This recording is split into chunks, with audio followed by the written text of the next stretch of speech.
Hello guys. Nung November 21, sobrang tagal ko na hindi nagba-vlog.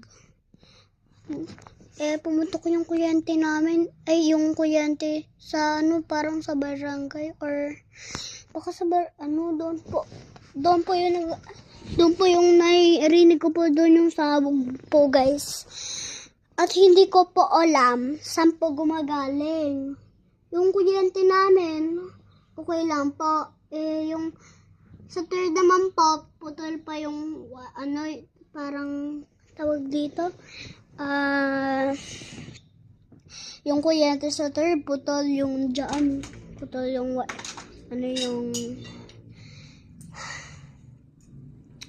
hindi ko na kaya spento lahat ng kuryente na to. Kailan ba babalik? Barang hindi alam ni ata ni Nekuan or sa barangay galing, sa barangay daw nagbabayad nun eh. Di ba, Mami? Ano po? Sino ba nagbabayad? Tayo. Paano? Sino gagawa nun? Lineman. Pa? Lineman.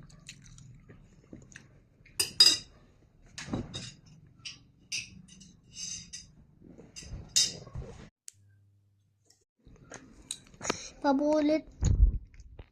Promise na wala kaming kuryente. Yung breaker namin, okay pa. Hindi sumasabog yan.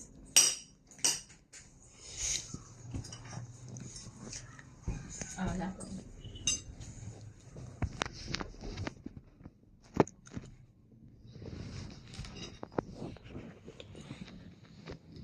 Ma! Damo-damo yung kuryente, oh! Bakit kuya, Mama? Hapo! Hindi nga natin alam kung ano nangyari. Ba't nakita ko may ilaw na gumagana? Mama?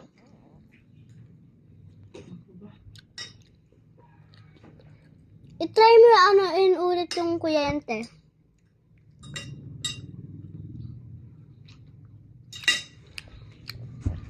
Try mo.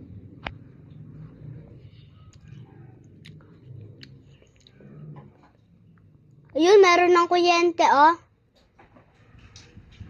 Hi, thank you, Lord. May kuryente na. Nag-spend na kami.